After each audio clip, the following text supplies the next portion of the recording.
If you've ever played a game and completely lost track of time, chances are it wasn't just the gameplay, it was the world. Some games don't just give you levels to complete, they give you places to live in, explore, and get lost in for hours. From massive open landscapes to deeply immersive worlds filled with secrets, these are the games that truly redefine what a game world can be. So today we're diving into 10 games with absolutely mind-blowing worlds. After all we've done, the Empire's only grown stronger.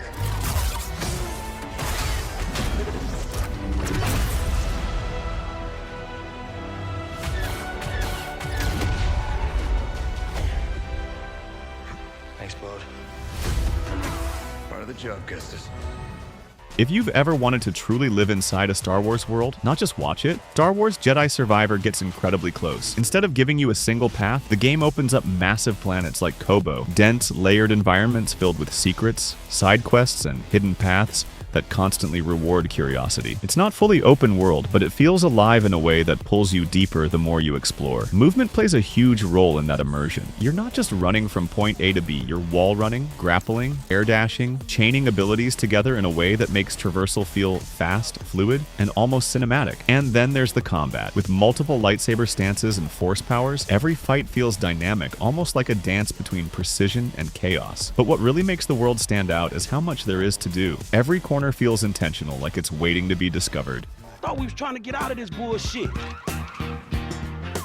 Sounding more and more like a snee-eye itch every day. Grand Theft Auto isn't just an open-world game. It's a sandbox where something unpredictable can happen literally every minute. What makes GTA 5 stand out is how alive the world feels. You could be casually driving and suddenly witness a robbery, police chase, or random event that pulls you into chaos. No two moments feel exactly the same, and that unpredictability is a huge part of its charm. A major innovation was the three-character system. Switching between Michael, Franklin, and Trevor doesn't just change the story, it changes how you experience the world. Each character has unique abilities and personalities, and sometimes you'll switch over to find them in completely unexpected situations. The world itself is massive and diverse. From the busy streets of Los Santos to the mysteries of Mount Chiliad, there's always something to explore. Locations like Fort Zancudo or the Maze Bank Tower offer both risk and reward, whether you're sneaking into military zones or just enjoying the view. GTA 5 also pushed immersion in new ways. Even NPCs feel more real, with some voiced by actual gang members to add authenticity. And despite releasing years ago,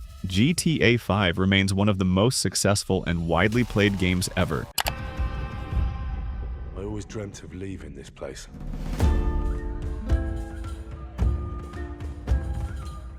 Becoming more than a peasant.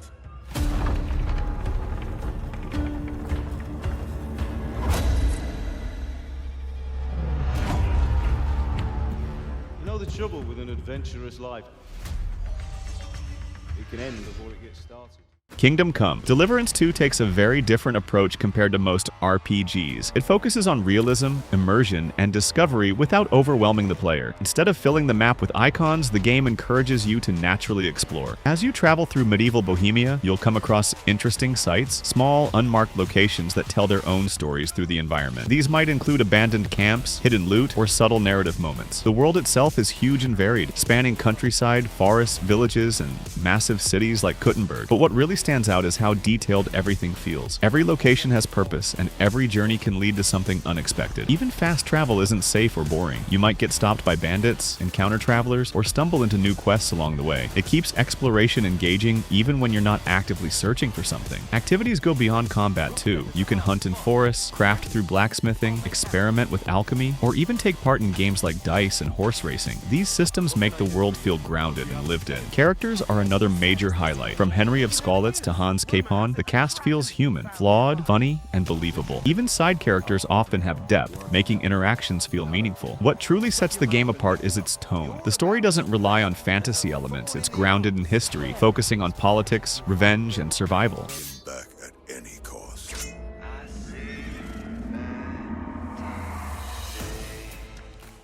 If you've ever wanted to feel what it's like to walk the thin line between life and death, Sekiro doesn't just show it, it throws you straight into it. You step into the tattered world of war-torn Sengoku-era Japan, where every village, castle, and mountain pass feels alive with danger, history, and whispers of the past. You are Wolf, a shinobi bound by loyalty, haunted by loss, and gifted with a mysterious power that lets you rise from death itself. But immortality is never free, and each resurrection comes at a cost as sickness spreads and the world reacts to your defiance of fate. It's a deadly ballet. Every clash of swords, every perfectly timed parry, every break of your enemy's posture demands focus, patience, and precision. One wrong move and the fight ends. One flawless strike and you bend the battle to your will. Beyond the blade, the story unfolds in shadows. The fall of the Ashina clan, the lure of power, and the terrifying Shura path all tempt you in ways that make every choice feel heavy, meaningful, and terrifyingly human. Gods, corrupted warriors, and a divine dragon lurk just out of reach, each promising secrets that only the brave or foolish dare uncover. Sekiro doesn't hand you answers. It makes you earn every moment, every victory, every revelation. And when you do, the world doesn't just challenge you, it rewards you with a story that lingers long after the last fight ends.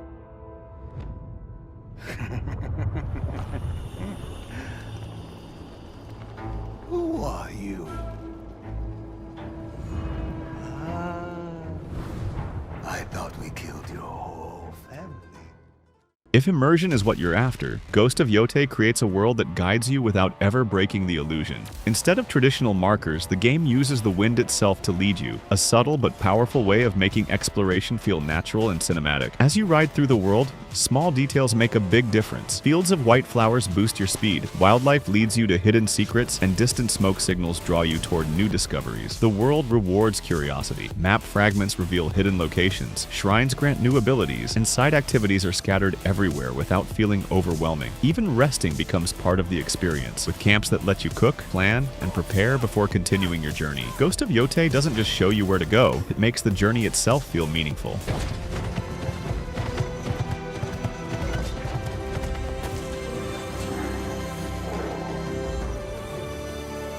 I must find a way to stop it. Or it will get worse and worse. If you want a world that blends nature and technology in a unique way, Horizon Forbidden West is something you have to experience. The world is filled with incredible detail, from dense jungles to underwater ruins. Every environment feels handcrafted and alive. Machines aren't just enemies. They feel like creatures, each with their own behavior, movement, and presence in the world. Exploration is constantly rewarding, whether you're scanning with your focus, climbing tall necks, or discovering hidden locations. There's always something new waiting. Even small details, like environmental storytelling and Easter eggs, add depth to the experience. Horizon Forbidden West doesn't just build a world, it makes every discovery feel meaningful. Take back what was stolen. So, you're finally here.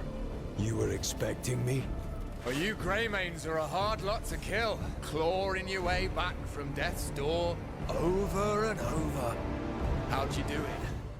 Some open worlds guide you every step of the way. Crimson Desert does the opposite. It drops you into a massive living world and expects you to figure it out. From the very beginning, the entire map is open. No artificial barriers, no waiting to unlock regions, just pure freedom to explore a world that feels unpredictable and constantly evolving. And what makes it truly stand out is how alive everything feels. NPCs don't just stand around waiting for you. They have routines, schedules, reactions. The world moves whether you're there or not. Add in a full crime system, stealing, reputation, consequences, and suddenly your actions actually shape how the world responds to you. But the real magic is in discovery. Crimson Desert is filled with systems it barely explains. Hidden fast travel points, mechanics you learn just by observing the world, secrets tucked behind waterfalls, towers, and cities that reward curiosity at every turn. It's the kind of world where you're constantly learning, constantly experimenting, and constantly surprised. The game doesn't just give you a world to explore, it gives you one you have to understand. This isn't something you can handle yourself?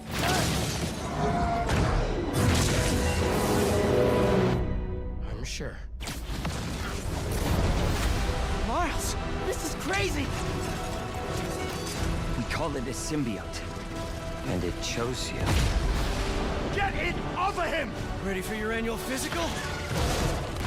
Marvel's Spider-Man 2 takes everything great about the first games and expands it into a living, breathing version of New York that rewards curiosity at every corner. It's not just about swinging fast, it's about what you miss if you don't slow down. One of the coolest parts of the world is how interactive it feels. You can casually greet civilians while walking through the streets, and sometimes you'll even trigger unique interactions that make Spider-Man feel like a true, friendly neighborhood hero. It's a small touch, but it adds a lot of personality. The city also hides unexpected moments. You might stumble across a random yoga session in a park, or visit places like Coney Island before story events change them completely. These little pre-event details make the world feel dynamic, like it exists beyond the main story. Exploration is packed with meaningful activities too. Stopping crimes earns you resources, while photo ops let you learn more about NYC's culture. Then there are collectibles like spider bots and EMF experiments, which aren't just filler, they tie into lore and upgrades. Combat also has hidden depth. Certain suits unlock unique finisher animations, meaning your playstyle can subtly change depending on what you wear. And if you're playing as Miles, don't rely too much on invisibility. Some enemies, like symbiotes, won't fall for it. On top of that, the game is loaded with Marvel Easter eggs, from references to the Fantastic Four's Baxter building to subtle nods to Null, the creator of symbiotes. There's a ton of hidden lore for fans to uncover. Overall, Spider-Man 2's world isn't just big, it's layered with detail, secrets, and personalities that reward players who take their time exploring. Dragonborn!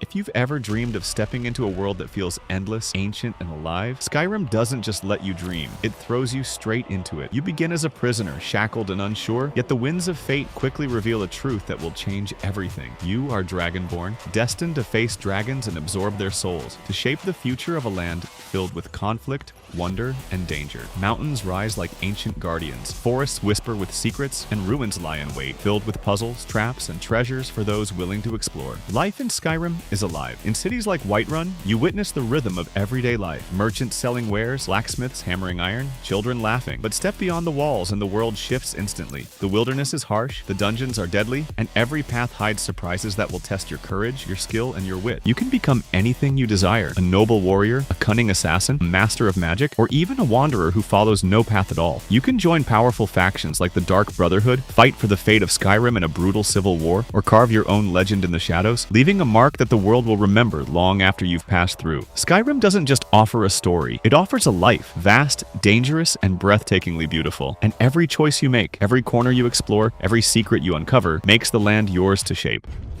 Pretender God! For the old father! Death can have me when it earns me.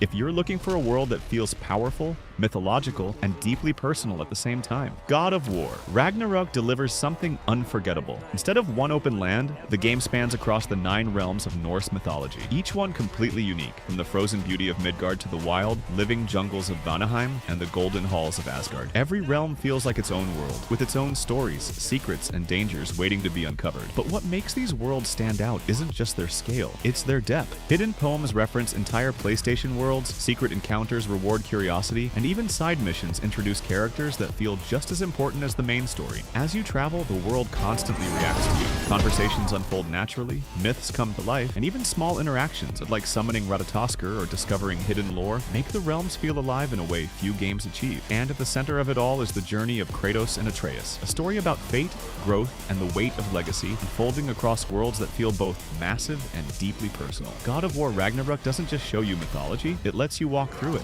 And those are some of the most mind-blowing worlds in gaming. From brutal samurai battlegrounds to living mythologies, futuristic wastelands, and cities that never sleep, these games don't just give you places to explore. They create worlds you can get lost in. If you enjoyed the video, make sure to like, subscribe, and let me know. Which game world completely blew your mind the first time you stepped into it?